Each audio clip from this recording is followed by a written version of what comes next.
ನಮಸ್ಕಾರ ಸ್ನೇಹಿತರೆ, ಕನ್ನಡ ಕಾಮಿಕ್ ಬುಕ್ಗೆ ಸ್ವಾಗತ ಸುಸ್ವಾಗತ. ಇವತ್ತು ವಾಟ್ ಇಫ್ ಸೀರೀಸ್ನ 2ನೇ ಸೀಸನ್ನ 2ನೇ ಎಪಿಸೋಡನ್ನು ಎಕ್ಸ್ಪ್ಲೇನ್ ಮಾಡ್ತಾ ಇದ್ದೀವಿ. ಇದಕ್ಕೂ ಮುಂಚೆ ಬಂದಿರುವಂಥ ಮೊದಲನೇ ಎಪಿಸೋಡ್ನ ಕಥೆಯನ್ನು ನೀವಿನ್ನು ತಿಳ್ಕೊಂಡಿಲ್ಲ ಅಂತ ಹೇಳಿದ್ರೆ ಡಿಸ್ಕ್ರಿಪ್ಷನ್ನಲ್ಲಿ ಆ ವಿಡಿಯೋದ ಲಿಂಕನ್ನು ನಾವು ಕೊಟ್ಟಿರ್ತೀವಿ, ನೀವು ಹೋಗಿ ಕತೆ ತಿಳ್ಕೊಂಡು ಬರ್ಬೋದು. ಇನ್ನು ಈ ಎಪಿಸೋಡ್ನ ಕತೆ ಬಂದ್ಬಿಟ್ಟು Peter Quill attacked earth mightiest hero ಅಂತ.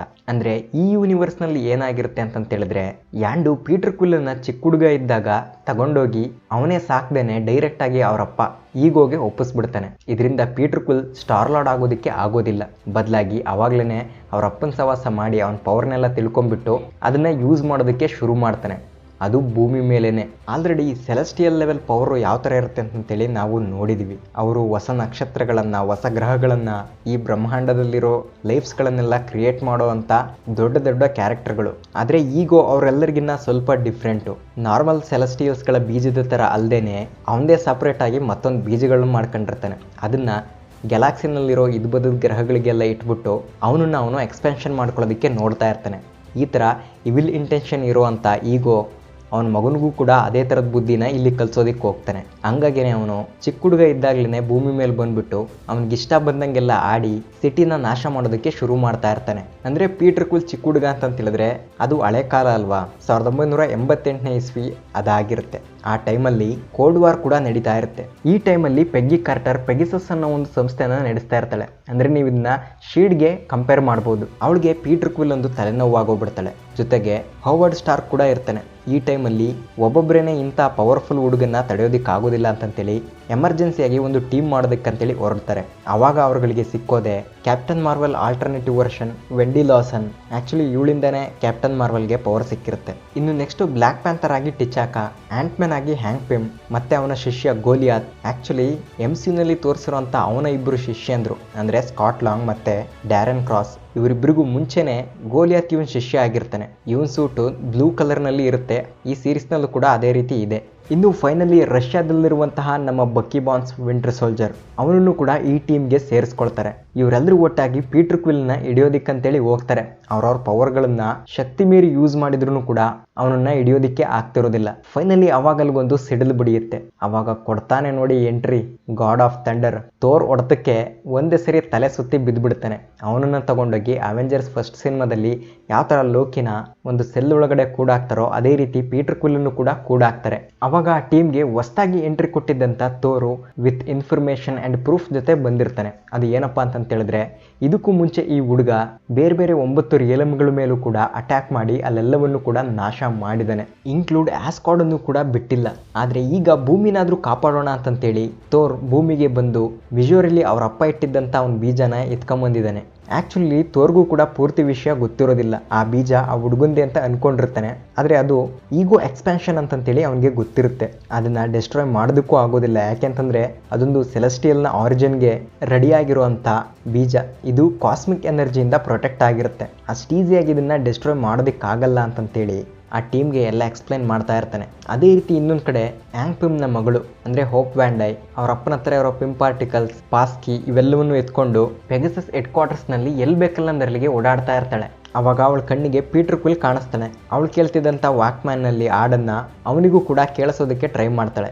ಆದರೆ ಆ ಹಾಡು ಅವರಮ್ಮನ ಫೇವ್ರೆಟ್ ಹಾಡಾಗಿರುತ್ತೆ. ಅದು ಅಲ್ಲದೆ ಅವರಮ್ಮ ಕೊಟ್ಟಿದ್ದಂಥ ಲಾಸ್ಟ್ ಗಿಫ್ಟು ವಾಕ್ಮ್ಯಾನ್, ಅದನ್ನು ಕೂಡ ಅವನು ಕಳ್ಕೊಂಡಿರ್ತಾನೆ. ಇದರಿಂದ ಎಲ್ಲ ಬೇಜಾರಾಗಿರೋ ಅವನು ನಾನು ಮತ್ತೆ ಮನೆಗೆ ವಾಪಸ್ ಹೋಗಬೇಕು ಅಂತ ಅಂದ್ಕೊಳ್ತಾನೆ. ಆದರೆ ಹ್ಯಾಂಕ್ ಪಿಮ್ಮು ಅವನ ಮಗಳು ಹೋಪ್ ವ್ಯಾಂಡೈಗೆ ಅವನೊಬ್ಬ ಏಲಿಯನ್ ಅಂತೇಳಿ ಹೇಳಿರ್ತಾಳಲ್ವಾ, ಅದೆಲ್ಲ ಇಲ್ಲಿ ಸುಳ್ಳು ಅಂತಂತ ಹೇಳ್ಬಿಟ್ಟು ಗೊತ್ತಾಗುತ್ತೆ. ಇವನು ಭೂಮಿ ಮೇಲೇನೆ ಹುಟ್ಟಿದ್ದು, ಅದರ ಸ್ಪೈಸಲ್ಲೆಲ್ಲ ಸುತ್ತಾಡಿದ್ದಾನೆ. ಇವನಿಗೆ ಕೆಲವೊಂದಿಷ್ಟು ಪವರ್ ಇದೆ. ಇವನ ಸ್ವಂತ ಊರು ಮಿಜೋರಿ, ಅಲ್ಲಿಗೆ ಹೋಗ್ಬೇಕು ಅಂತ ಅನ್ಕೊಳ್ತಿದ್ದಾನೆ ಅಂತಂತೇಳಿ ಅವನಿಗೆ ಹೆಲ್ಪ್ ಮಾಡೋದಿಕ್ಕಂತೇಳಿ ಹೋಗಿ ಸೆಕ್ಯೂರಿಟಿನೇ ಬ್ರೀಚ್ ಮಾಡಿ ಅವನನ್ನು ರಿಲೀಸ್ ಮಾಡ್ತಾಳೆ. ಜೊತೆಗೆ ಅವಳ ಹತ್ರ ಇದ್ದಿದ್ದ ವಾಕ್ಮ್ಯಾನನ್ನು ಕೂಡ ಅವನಿಗೆ ಕೊಟ್ಟು ಕಳಿಸ್ತಾಳೆ. ಈ ವಿಚಾರ ಪೆಗ್ಗಿ ಆ್ಯಂಡ್ ಅವರ ಟೀಮ್ಗೆ ಗೊತ್ತಾಗುತ್ತೆ. ಅವಾಗ ಬೇಗನೆ ಹೋಪ್ನ ಹುಡುಕಿ ಏನಾಯ್ತು ಎತ್ತ ಅಂತಂತೆಲ್ಲ ವಿಚಾರಿಸಿದಾಗ ಅವಳಿಗೆ ಗೊತ್ತಿರೋ ಸತ್ಯನೆಲ್ಲ ಹೇಳ್ತಾಳೆ. ಇದ್ರ ಹಿಂದೆ ಎಲ್ಲ ಇರೋದು ಪೀಟರ್ನ ಅಪ್ಪ, ಅವನದೇ ಬೀಜ, ಅದು ಅವನೇ ಈ ಕೆಲಸನೆಲ್ಲ ಮಾಡಿಸ್ತಿರೋದು ಅಂತಂತೇಳಿ. ಈ ಟೈಮಲ್ಲಿ ಹೌವರ್ಡ್ ಒಂದೊಳ್ಳೆ ತಮಾಷೆ ಕೂಡ ಮಾಡ್ತಾನೆ. ನನ್ನ ಮಗನೂ ಹಿಂಗೆ ಹೇಳ್ತಿದ್ದ, ಅವನೇನಾದರೂ ತಪ್ಪು ಮಾಡಿದ್ರೆ ನನ್ನ ಮೇಲೆ ಆಗ್ತಿದ್ದ ಅಂತ. ಅಂದರೆ ಅವನು ಈಗ ಮಾತಾಡ್ತಿರೋದು ಟೋನಿ ಸ್ಟಾರ್ಕ್ ಬಗ್ಗೆನೇ. ಓಕೆ, ಈ ಹುಡುಗಿ ಹೇಳಿದ ವಿಚಾರ ಎಲ್ಲ ಕೇಳ್ಬಿಟ್ಟು ಆ ಟೀಮೇ ಒಂಥರ ಗಲಿಬಿಲಿಗೆ ಬಿದ್ದುಬಿಡುತ್ತೆ.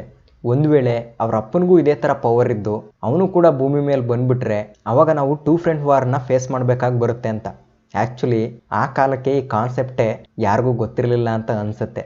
ಟಿಚಾಕ್ ಅದನ್ನ ಎಕ್ಸ್ಪ್ಲೈನ್ ಮಾಡ್ತಾನೆ. ಅಂದ್ರೆ ಈಗ ಆಲ್ರೆಡಿ ಮಿಜೋರಿಗೆ ಹೋಗಿರುವಂತ ಪೀಟರ್ ಮತ್ತೆ ಭೂಮಿಗೆ ಹೊಸದಾಗಿ ಎಂಟ್ರಿ ಕೊಡುವಂತ ಅವರಪ್ಪ ಇಬ್ರು ಒಂದೇ ಸರಿ ರಾಧಾ ಅಂತ ಮಾಡಿದ್ರೆ ಇಬ್ರು ಫೇಸ್ ಮಾಡೋದಕ್ಕೋಸ್ಕರ ಟೀಮು ಸ್ಪ್ಲಿಟ್ ಆಗ್ಬಿಟ್ಟು ಯುದ್ಧ ಮಾಡ್ಬೇಕಾಗತ್ತೆ ಅಂತ. ಅವಾಗವಾಗ ನಾವು ಮಾತಾಡ್ಕೊಳ್ತಿರ್ತೀವಲ್ಲಪ್ಪ, ಇಂಡಿಯಾಗೂ ಇಂಥ ಪ್ರಾಬ್ಲಮ್ ಬರುತ್ತೆ, ಪಾಕಿಸ್ತಾನ ಚೀನಾ ಅಂತಂತೇಳಿ, ಹಂಗೆ ಇದೂನು ಹಿಂಗ್ ಮಾತಾಡ್ಕೊಂತಿದ್ದಂಗೆನೆ ಇನ್ನೊಂದ್ ಕಡೆ ಈಗ ಪೀಟರ್ ಜೊತೆ ಮಾತಾಡ್ಬೇಕು ಅಂತ ಹೇಳ್ಬಿಟ್ಟು ನೋಡ್ತಾನೆ. ಆದ್ರೆ ಕಮ್ಯುನಿಕೇಶನ್ ಸಿಗೋದಿಲ್ಲ.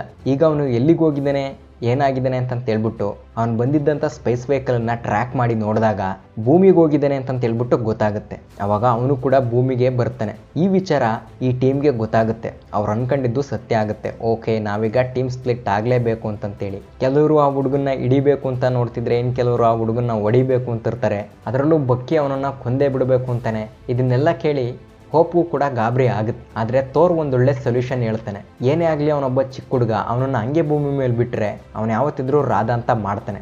ಅದ್ರ ಬದಲಾಗಿ ಅವನನ್ನು ಹಿಡಿದು ಬುದ್ಧಿವಾದ ಹೇಳಿದ್ರೆ ಅವನಿಗೆ ಹೆಲ್ಪ್ ಮಾಡಿದ್ರೆ ಸರಿ ಹೋಗ್ಬೋದು ಅಂತ. ಸರಿ, ಅದೇ ರೀತಿ ಮಾಡಬೇಕು, ಬೇರೆನೇನು ಮಾಡೋ ಹಾಗಿಲ್ಲ ಅಂತ ಹೇಳ್ಬಿಟ್ಟು ಹೋಪ್ ಕೂಡ ಅವ್ರ ಅಪ್ಪನ ಹತ್ರ ಪ್ರಾಮಿಸ್ ಮಾಡಿಸ್ಕೊಳ್ತಾಳೆ. ಅದೇ ರೀತಿ ಪೀಟರ್ನ ಹಿಡಿಯೋದಕ್ಕೋಸ್ಕರ ಹ್ಯಾಂಕ್ ಪಿಮ್, ವೆಂಡಿ ಲಾಸನ್ ಅವ್ರ ಜೊತೆ ಪೀಟರ್ ಏನಾದರೂ ಯಾಮಾರಿದ್ರೆ ಅವನನ್ನ ಹೊಡೆದಾಕೋದಕ್ಕೋಸ್ಕರ ಮಾರ್ಕ್ ಮ್ಯಾನ್ ಆಗಿ ಬಕ್ಕಿ ಇವರೆಲ್ಲರೂ ಮಿಜೋರಿಗೆ ಹೋಗ್ತಾರೆ. ಇನ್ನೊಂದು ಕಡೆ ಆ ಪ್ಲಾನೆಟ್ಗೆ ಎಂಟ್ರಿ ಕೊಡ್ತಾ ಇರೋಂಥ ಈಗೋನ ಫೇಸ್ ಮಾಡೋದಕ್ಕೋಸ್ಕರ ಬ್ಲ್ಯಾಕ್ ಪ್ಯಾಂಥರ್, ಗೋಲಿಯಾತ್, ಥೋರ್ ಇವ್ರ ಜೊತೆ USA ಆರ್ಮಿನೂ ಕರ್ಕೊಂಡು ಪೆಗ್ಗಿ ಕಾರ್ಟರ್ ಇವರೆಲ್ಲರೂ ಹೋಗ್ತಾರೆ. ಇಲ್ಲಿ ಹ್ಯಾಂಕ್ ಪಿಮ್ಗೆ ಒಂದೊಳ್ಳೆ ಐಡಿಯಾ ಬಂದಿರುತ್ತೆ. ಅದೇನಪ್ಪ ಅಂತ ಹೇಳಿದ್ರೆ, ಆ ಹುಡುಗ ಏನಾದರೂ ಒಳ್ಳೆಯವನಾಗಿದ್ದು ಅವ್ನು ನಮಗೆ ಹೆಲ್ಪ್ ಮಾಡಿದ್ರೆ ಅವನ ಮೂಲಕ ಅವ್ರ ಅಪ್ಪನ ತಡಿಬೋದು ಅಂತಂತೇಳಿ. ಎಷ್ಟೇ ಆಗಲಿ ಅವನು ಕೂಡ ಒಬ್ಬ ಸೆಲೆಸ್ಟಿಯಲ್ ಬೀಯಿಂಗ್ ಅಲ್ವಾ, ಹಂಗಾಗಿ ನೋಡೋಣ ಏನಾಗುತ್ತೆ ಅಂತಂತೇಳಿ ಹೋಗಿ ಪೀಟರ್ನ ಮಾತಾಡಿಸಿ ಅವನನ್ನು ಸಮಾಧಾನ ಮಾಡಿ ನಮ್ಮ ಫ್ಯಾಮಿಲಿ ಒಳಗಡೆ ನೀನು ಜಾಯ್ನ್ ಆಗು ಅಂತಂತೇಳಿ ಅವನ್ನ ಇನ್ವೈಟ್ ಮಾಡ್ತಾನೆ. ಅವನು ಕೂಡ ಅದಕ್ಕೆ ಒಪ್ಕೊಂಡು ಹ್ಯಾಂಕ್ ಪಿಮ್ನ ಜೊತೆ ಬರ್ತಾನೆ.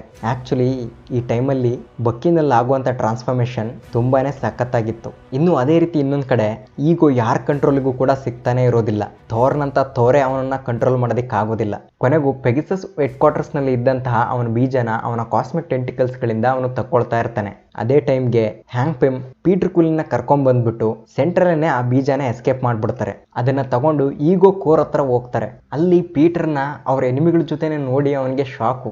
ಇದೇನಿದು, ನನ್ನ ಮಗ ಆಪೋಸಿಷನ್ ಟೀಮ್ನಲ್ಲಿದ್ದಾನಲ್ಲ ಅಂತಂತೇಳಿ. ಆದರೆ ಪೀಟರ್ ಕೂಡ ಅವನಿಗೆ ರಿಕ್ವೆಸ್ಟ್ ಮಾಡ್ಕೊಳ್ತಾನೆ, ಇದು ನಮ್ಮಮ್ಮ ಇದ್ದಂಥ ಜಾಗ, ಇದನ್ನು ಹಾಳು ಮಾಡಬೇಡ ಅಂತ. ಆದ್ರೂ ಅವನು ಕೇಳೋದಿಲ್ಲ. ಇದು ಎಕ್ಸ್ಪೆನ್ಷನ್ನ ಒಂದು ಭಾಗ, ಏನೂ ಮಾಡೋದಕ್ಕೆ ಬರಲ್ಲ ಅಂತಂತೇಳಿ. ಅದು ಅಲ್ಲದೆ ಅವನು ಕೂಡ ಇರೋ ಸತ್ಯನ ಹೇಳ್ತಾನೆ. ಪೀಟರ್ ಕೂಡ ಎಕ್ಸ್ಪೆನ್ಷನ್ನ ಒಂದು ಭಾಗ, ಅವನು ಹುಟ್ಟಬೇಕು ಅಂತಂತೇಳಿದ್ರೆ ಅವ್ರ ಅಮ್ಮ ಸಾಯಲೇಬೇಕಾಗಿತ್ತು. ಇದಕ್ಕೆಲ್ಲ ಏನೂ ಮಾಡೋದಕ್ಕಾಗೋದಿಲ್ಲ. ಫೈನಲಿ ನಾವಿಬ್ಬರೇ ಉಳ್ಕೊಳ್ತೀವಿ, ಏನು ಯೋಚನೆ ಮಾಡಬೇಡ ಅಂತಂತೇಳಿ. ಆದರೆ ಪೀಟರ್ಗೆ ಇದನ್ನೆಲ್ಲ ಕೇಳಿ ತುಂಬ ಕೋಪ ಬಂದ್ಬಿಡುತ್ತೆ. ಅದು ಅಲ್ಲದೆ ಸೇಮ್ ಸಿನಿಮಾದಲ್ಲಿ ಹೇಳ್ದಾಗೇನೆ ಈಗೋ ಹೇಳ್ತಾನೆ, ನನ್ನನ್ನೇನಾದರೂ ಕೊಂದರೆ ನನ್ನ ಜೊತೆನೆ ನೀನು ನಿನ್ನ ಪವರ್ನು ಕೂಡ ಕಳ್ಕೊಳ್ಬೇಕಾಗುತ್ತೆ ಅಂತ. ಹಂಗಂತಿದ್ದಂಗೆನೆ ಪೀಟರು ಅವನ ಮುಂದೆನೇ ಅವನ ಬೀಜನೇ ಹಿಚ್ಕಿ ಅದರಿಂದ ರಿಲೀಸ್ ಆಗುವಂಥ ಕಾಸ್ಮಿಕ್ ಪವರನ್ನು ಅವನ ವಿರುದ್ಧನೇ ಹೊಡೆದು ಈಗೋನ ಡೆಸ್ಟ್ರಾಯ್ ಮಾಡಾಕ್ಬಿಡ್ತಾನೆ. ಅವಾಗಿಂದ ಅವನ ಬೀಜ ಇವನ್ ಬೀಜ ಅಂತಂತ ಹೇಳ್ತಾನೆ ಇದ್ದೀನಿ. ನಿಮಗೆ ಕೇಳೋದಕ್ಕೆ ಸ್ವಲ್ಪ ಡಿಸಪಾಯಿಂಟ್ ಆಗ್ತಿರ್ಬೋದು, ಆದರೆ ಏನು ಮಾಡೋದಕ್ಕಾಗಲ್ಲ. ಆ್ಯಕ್ಚುಲಿ ಸೆಲೆಸ್ಟಿಯಲ್ಸ್ಗಳೆಲ್ಲ ಹುಟ್ಟೋದೇ ಹಂಗಲ್ವಾ. ಎನಿವೇಸ್ ಫೈನಲಿ ಈಗೋನ ಡೆಸ್ಟ್ರಾಯ್ ಮಾಡಿ ಪೀಟರ್ನು ಕೂಡ ಅವ್ರ ಜೊತೆ ಕರ್ಕೊಂಡು ಹೋಗ್ತಾರೆ. ಅಷ್ಟೊತ್ತಿಗಾಗಲೇ ಅಲ್ಲಿ ಸೇರ್ಕೊಂಡಿದ್ದಂಥ ಎಲ್ಲ ಮೈಟಿಯಸ್ಟ್ ಹೀರೋಗಳು ಟೀಮ್ ಅಪ್ ಆಗ್ತಾರೆ. ಅದು ಅಲ್ಲದೆ ಅವರು ಟೀಮ್ ಅಪ್ ಆಗ್ತಾರೋ ಟೈಮಲ್ಲಿ ಅವೆಂಜರ್ಸ್ ಮ್ಯೂಸಿಕ್ ಕೂಡ ಬರುತ್ತೆ. ಆದರೆ ಎಲ್ಲೂ ಕೂಡ ಅವೆಂಜರ್ ಅನ್ನೋ ಹೆಸರನ್ನ ಬಳಸಿಲ್ಲ. ಅದು ಅಲ್ಲದೆ ರಿಯಲ್ ಅವೆಂಜರ್ಸ್ ಟೀಮ್ನಲ್ಲಿ ಕ್ಯಾಪ್ಟನ್ ಆಗಿದ್ದು ಕ್ಯಾಪ್ಟನ್ ಅಮೆರಿಕ ಅಲ್ವಾ. ಅದೇ ಥರ ಈ ಟೀಮ್ನಲ್ಲಿ ಹ್ಯಾಂಕ್ ಪಿಮ್ ಕ್ಯಾಪ್ಟನ್ ಥರ ಕಾಣಿಸ್ತಾನೆ. ಅವನೇ ಹೆಚ್ಚಿನ ಡಿಸಿಷನ್ಸ್ಗಳನ್ನೆಲ್ಲ ತಗೊಳ್ತಾ ಇರ್ತಾನೆ. ಅದೇ ಥರ ಫೈನಲ್ ಆಗಿ ಅವರೆಲ್ಲರಿಗೂ ವಿಂಟರ್ ಸೋಲ್ಜರ್ ಬಕ್ಕಿನೇ ಅಂತ ಹೇಳ್ಬಿಟ್ಟು ಗೊತ್ತಾಗುತ್ತೆ. ಅವನನ್ನ ಟೀಮಿಂದ ಹೊರಗಡೆ ಸ್ವಲ್ಪ ಫ್ರೀಯಾಗಿ ಓಡಾಡ್ಕೊಂಡಿರ್ಲಿ ಅಂತ ಹೇಳ್ಬಿಟ್ಟು ಬಿಟ್ಟಾಕಿ ಇವರೆಲ್ಲರೂ ಮುಂದಿನ ಸಾಹಸಗಳಿಗೆ ತಯಾರಾಗ್ತಾರೆ. ಇಷ್ಟಕ್ಕೆ ಈ ಎಪಿಸೋಡು ಮುಗಿದಿದೆ. ಇನ್ನು ಮುಂದಿನ ಎಪಿಸೋಡ್ನಲ್ಲಿ ಇನ್ನೊಂದು ಯೂನಿವರ್ಸ್ನ ಬೇರೊಂದು ಕತೆ ಜೊತೆ ಮತ್ತೆ ಸಿಗೋಣ. ಈ ವಿಡಿಯೋ ನೋಡಿದ್ದಕ್ಕಾಗಿ ಧನ್ಯವಾದಗಳು.